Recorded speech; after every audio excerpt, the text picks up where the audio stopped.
Saya di sini perwakilan dari kelompok 11 yang akan mempresentasikan mengenai usaha dari kami, yaitu berupa venture Kubi Chip. Produk kami berupa produk makanan. Produknya berbentuk keripik dari olahan ubi ungu yang memiliki value berupa keunikan dari cita rasa dan juga bahan baku produksi yang berbeda dari keripik-keripik sebelumnya yang biasanya ialah pisang dan juga singkong. Kami memilih komoditas lain. Baik, materi presentasi akan dibawakan oleh rekan saya. Ya, terima kasih Ibnu atas kesempatannya. Saya memperkenalkan venture terlebih dahulu. Kubi adalah identitas jajanan lokal. Kami menyajikan sesuatu yang serupa tapi berbeda. Keripik ubi ungu ini memiliki cita rasa yang unik bagi pecinta keripik. Ide utama Kubi adalah mencari ceruk pasar baru dari para pecinta jajanan dan keripik pisang di Bandar Lampung yang bosan dan menginginkan produk serupa dengan komoditas berbeda. Bagaimana? Nah, kami menyajikan nilai terbaik dari bahan-bahan segar, pengolahan higienis, dan kemasan yang mudah dibawa sehingga dapat dikonsumsi di mana saja dan kapan saja. Mengandalkan pemasaran yang tradisional dengan menaruhnya di outlet-outlet dan memasarkannya melalui media sosial atau marketplace. Masalah atau peluang. Kapan masalah terjadi? Nah, kita melihat musim liburan nih.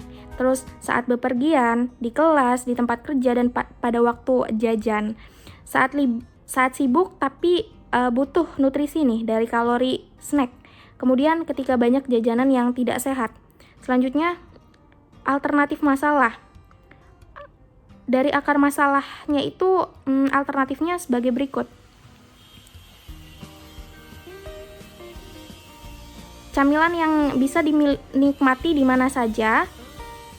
Kemudian sibuk dengan pekerjaan makanan ringan, kemasan yang tidak sehat, hobi ngemil tapi ingin tetap terjaga kalorinya dengan baik, maka alternatif dari akar masalah tersebut ada. Misalnya, beli dan makan keripik pisang dan di mana saja dan kapan saja. Kemasan yang mungkin lebih sederhana dari punya kami. Kemudian, tidak melakukan apapun, itu termasuk alternatifnya. Kemudian, ada kekurangannya. Kekurangan dari alternatif tersebut. Yang pertama, buat bosan. Yang kedua, takut gangguan kesehatan ya akibat bumbu buatan. Dan yang terakhir, biaya lebih mahal untuk produk kami. Sedangkan produk kami ini kan lebih cenderung original gitu, tidak menggunakan bumbu buatan yang merusak kesehatan. Selanjutnya, siapa yang menjadi pelanggan kami yang mengalami masalah tadi? Pertama, camilan lokal, pencamil lokal dan pecinta keripik. Nah, wisatawan yang membutuhkan jajanan lokal untuk oleh-oleh, kemudian mereka yang sibuk dengan urusannya tapi butuh asupan kalori dari cemilan. Kemudian dampak emosional, bagaimana perasaan pelanggan? Nah, mereka merasa puas dengan perbedaan rasa, tekstur, dan harga produk. Dampak yang didapat itu kami mendapat rating 4,3 dari 5. Nah, beberapa waktu lalu kami telah mewawancarai 30 calon pelanggan kami melalui 2 metode, yaitu wawancara langsung dan melalui survei online atau Google Form. Dari 30 calon pelanggan yang kami wawancarai ini, ada 20 orang yang setuju dengan alternatif jajanan tersebut. 10 orang lainnya masih memilih mengonsumsi jajanan yang populer. Nah, untuk ukuran pasar kami menggunakan TAM Samsom. Untuk TAM-nya analah jumlah pergerakan wisatawan di Sumatera pada Januari sampai September 2023 sebesar 72.930 orang. Nah, untuk SAM-nya sendiri merupakan potensi penetrasi target pasar. Nah, porsi pasar yang dapat kita saingi secara wajar itu bergantung pada geografi dan faktor logistik lainnya. Kami menentukan target pasar kami wilayah Lampung menurut data 10.260.000 jiwa. Nah, dengan melakukan penelitian pesaing yang ada, distributor, dan lain-lain, maka paham kemungkinannya tingkat penetrasi. Setelah mempertimbangkan faktor-faktor seperti persaingan, upaya pemasaran, dan masuknya pasar, serta strateginya, kita memperkirakan bahwa ada sekitar 5% wisatawan yang datang ke Lampung dan mempunyai potensi yang bisa kami tawarkan produk kami. Jadi kami kalikan target pasar dengan tingkat penetrasi. Untuk mengetahui ukuran pasar sebagai berikut: 10.260.000 orang dikali 5% yaitu 513 orang. Nah, ini merupakan SOM atau porsi yang bisa kita tangkap. Selanjutnya, persona pelanggan. Eksanda adalah individu yang mau mencoba hal-hal baru. Sebagai seorang traveler, ia menyukai jajanan lokal dan sering membagikannya kepada orang lain. Ia juga senang menyantap makanan ringan sambil mengerjakan tugas kuliah. Nah, dia berusia 20 tahun, pekerjaannya sebagai mahasiswa dan pelancong, lokasinya di Bandar Lampung. Kepribadiannya dari yang paling tinggi adalah ekstrovert, kemudian pemikir, kemudian mengandalkan pemahaman dengan menilai, kemudian mengandalkan intuisi dengan merasakan. Nah, sasarannya adalah ingin jajanan lokal yang murah, sehat, dengan kemasan sederhana dan bisa dinikmati di mana saja dan kapan saja. Eksanda ini menginginkan jajanan lokal yang dapat menyebarkan identitas daerahnya agar dapat ditunjukkan kepada masyarakat di daerah lain saat ia bepergian. Motivasinya adalah pengakuan, kemudian rasa takut, pertumbuhan, keamanan keuangan, dan pendanaan. Selanjutnya, kanvas proporsi nilai. Jadi, kami menunjukkan kecocokan antara apa yang kami tawarkan dengan apa yang orang beli. Nah, untuk apa yang kami tawarkan itu adalah alternatif jajanan lokal dari komoditas lokal yang selain pisang, yaitu ubi ungu. Nah, produk layanan kami kita sebut sebagai Kubi. Ini merupakan inovasi varian dari keripik ubi yang sudah ada. Nah, fitur penawaran yang meringankan penderitaan pelanggan atau masalah pelanggan tadi adalah kita memberikan rasa dan tekstur keripik yang berbeda dengan kemasan sederhana dan dapat dinikmati di mana saja dan kapan saja pelanggan mau. Selanjutnya, apa yang membuat pelanggan senang? Jadi sesuatu yang baru tapi memiliki nilai yang sama dengan jajanan kemasan terkenal, seperti itu kata mereka. Kemudian, apa yang diinginkan pelanggan ketika menghadapi masalah? Mereka ingin puas dengan rasa yang berbeda, tekstur dan harga yang lebih affordable. Selanjutnya, apa yang dilakukan klien atau pelanggan ketika menghadapi masalah? Nah, mereka cenderung mengonsumsi jajanan kemasan lain yang terkenal tapi kemasannya kaku dan tidak sehat. Dan yang terakhir, apa saja sih penderitaan klien saat menghadapi masalah tadi? Nah, mereka tidak dapat memenuhi hobi dan keinginannya untuk ngemil di mana saja dan kapan saja mereka mau. Selanjutnya akan dibahas oleh teman saya, Fanny. Mengenai MPV, kami menghadirkan KUB, sebuah usaha yang fokus pada makanan ringan berbahan dasar ubi ungu. Produk kami juga memiliki 3 varian rasa, yaitu coklat, original, dan matcha. Produk kami tercipta karena permasalahan konsumen yang menyukai keripik namun bosan dengan keripik pisang. Di sini merupakan beberapa contoh dari testimoni serta produk kami. Selanjutnya yaitu MPV validation. Di MPV validation sendiri, waktu pengujian yang kami gunakan yaitu selama 2 bulan, yang mana target pelanggan atau audiens kami yaitu pelanggan yang ada dan calon pelanggan sekitar 100 orang. Lalu bagaimana kita menjangkau audiens tersebut, yaitu melalui media sosial dan acara lokasi. Lalu hasil tesnya, apakah cukup banyak pelanggan yang membeli? Mengapa tidak? Cukup banyak pelanggan yang membeli produk kami. Hal ini terjadi karena kami melakukan promosi yang efektif melalui media sosial dan kolaborasi dengan toko lokal untuk meningkatkan visibilitas produk. Lalu, apa pelanggan membayar harga yang kami harapkan? Pelanggan membayar harga sesuai yang diharapkan. Hal ini disebabkan oleh penetapan harga yang cermat, di mana kami melakukan riset pasar untuk memastikan harga kompetitif namun tetap menguntungkan bagi bisnis kami. Lalu, apakah pelanggan kembali ke produk kami atau menunjukkan minat untuk melakukannya? Pelanggan kembali ke produk kami dan menunjukkan minat untuk melakukannya. Hal ini terjadi karena kami memperhatikan masukan pelanggan dan terus meningkatkan kualitas produk dan layanan pelanggan kami. Selanjutnya, apakah pelanggan merekomendasikan produk kita kepada orang lain? Pelanggan dengan kuat memberikan pengalaman yang positif dan mereka memberikan rekomendasi kepada pelanggan-pelanggan lain untuk membeli produk kami. Selanjutnya yaitu sales plan. Di sales plan ini pada sasaran pasar yaitu turis, wisatawan dan pelancong asal Lampung sendiri terdapat 513.000, lalu pecinta chips atau keripik sebanyak 50.000 dan mahasiswa Unila sebesar 40.000. Lalu pada lead ini terdapat Lampung Turis dan Travel sebanyak 513.000 dari 10% rate-nya. Sedangkan opportunity prospeknya yaitu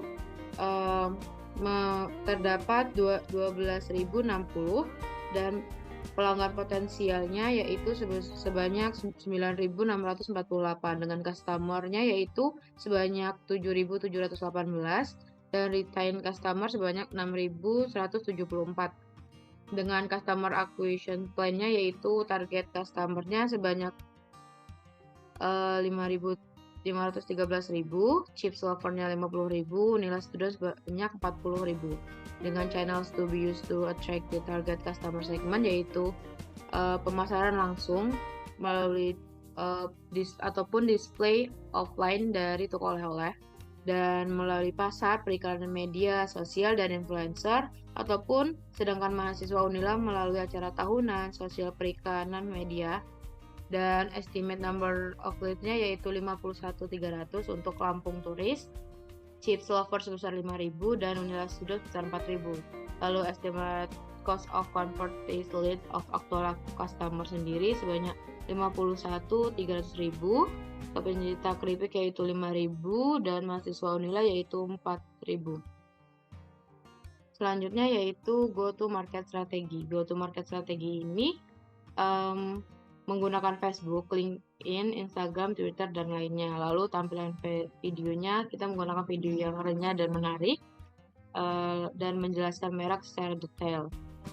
Selanjutnya, Baik, materi mengenai go to market strategy, Kubi Chips memiliki strategi untuk masuk ke dalam pasar dengan cara menggunakan sosial media platform berupa WhatsApp dengan mengupload pertama-tama yaitu dari story WhatsApp harian dengan update setiap hari, lalu menampilkan produk-produk yang dimiliki oleh Kubi Chips dengan menawarkan promosi-promosi dan juga testimoni.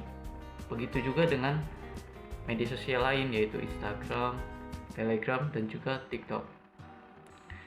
Dengan menggunakan positioning statement kami yaitu mencoba rasa baru yang ditawarkan oleh Kubi berupa keripik dari ubi ungu yang sulit untuk ditemukan rasanya dari keripik-keripik lainnya. Pada action plan yang pertama untuk kuartal pertama ini seperti sebelumnya yaitu menggunakan social media blitz atau pendekatan sosial media dengan cara membuat konten mengenai produk kami secara intensif dan juga menyebarkan iklan-iklan pada platform sosial media. Lalu melakukan kolaborasi dengan beberapa influencer atau relasi yang akan menyebabkan word of mouth sehingga mengekspansi brand dari Kubi sendiri.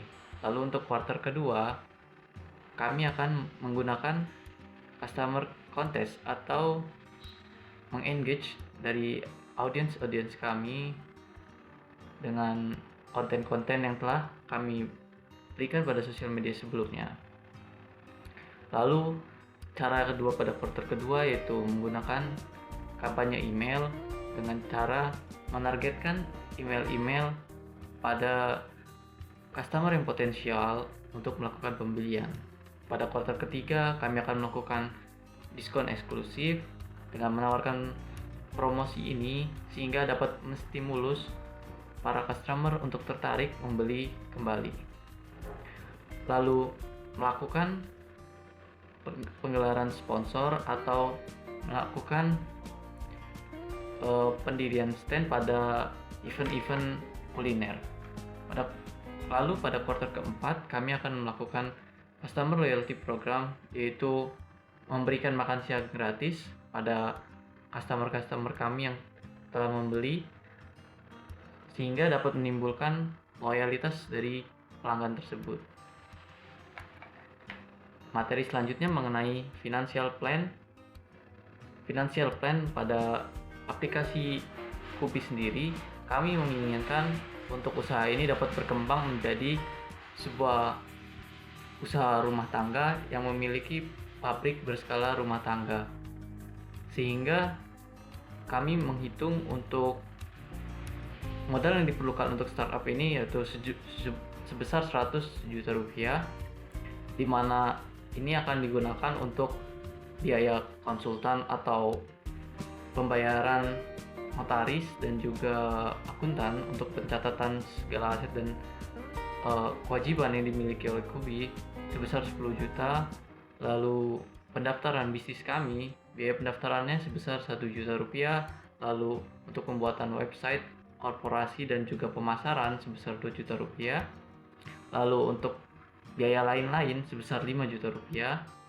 Pembelian mesin, peralatan atau equipment sebesar 30 juta rupiah untuk menunjang produksi yang akan meningkatkan skala produksi.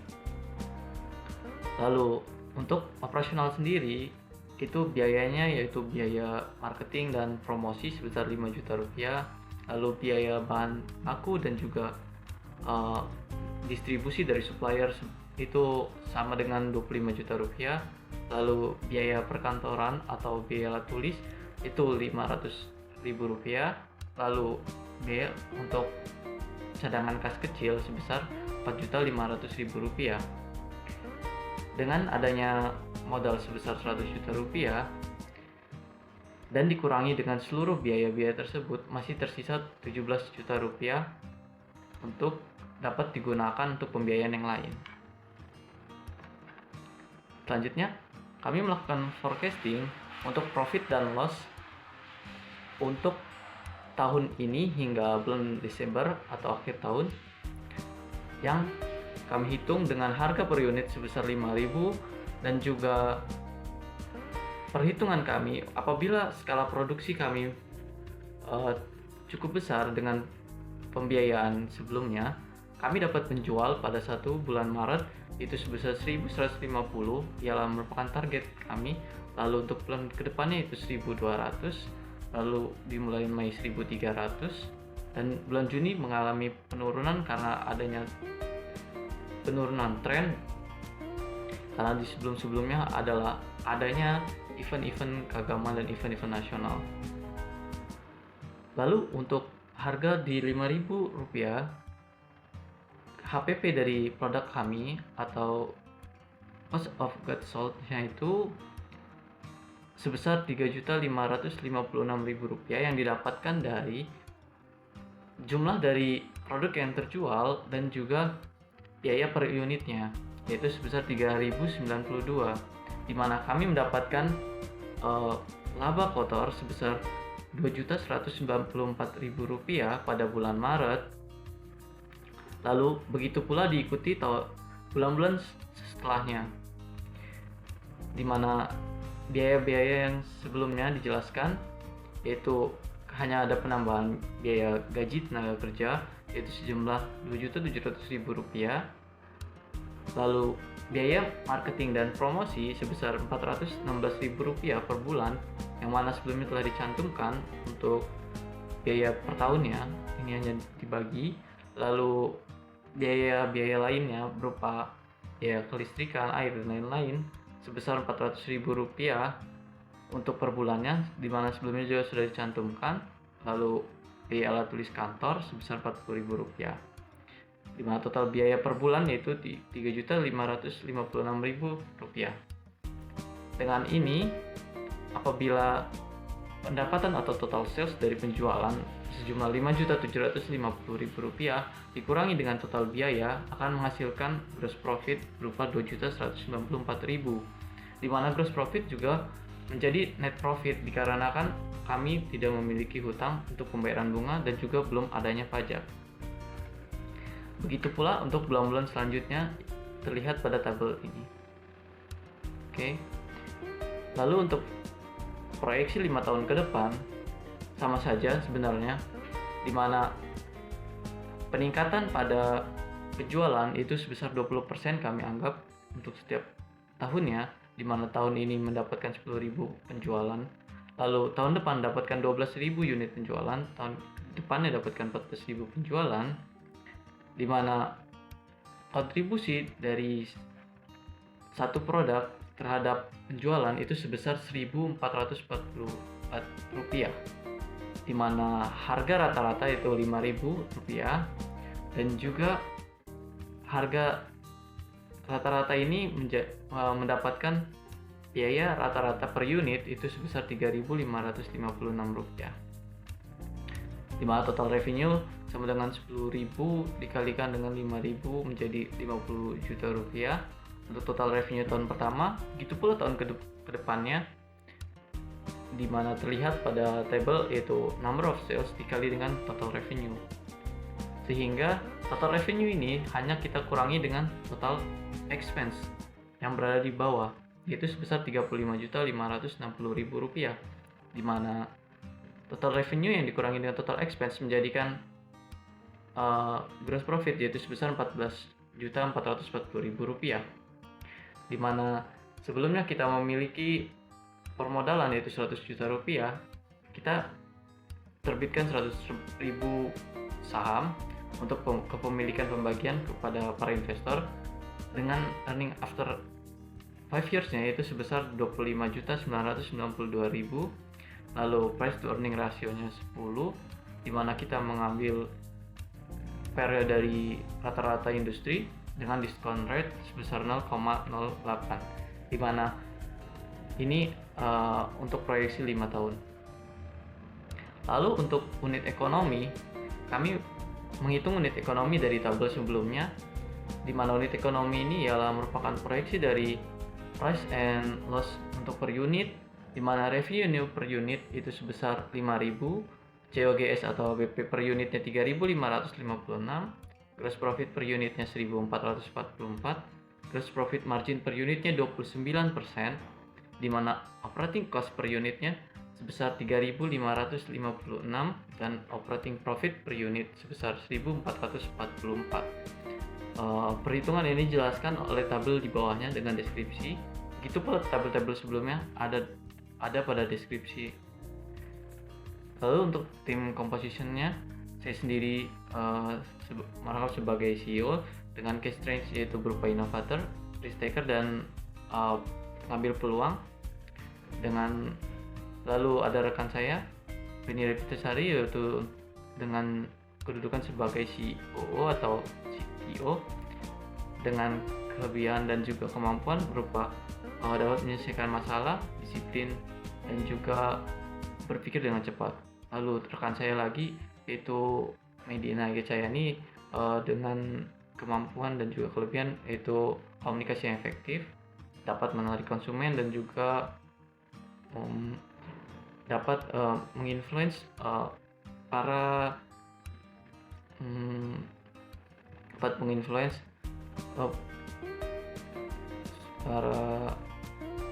customer atau pelanggan kami.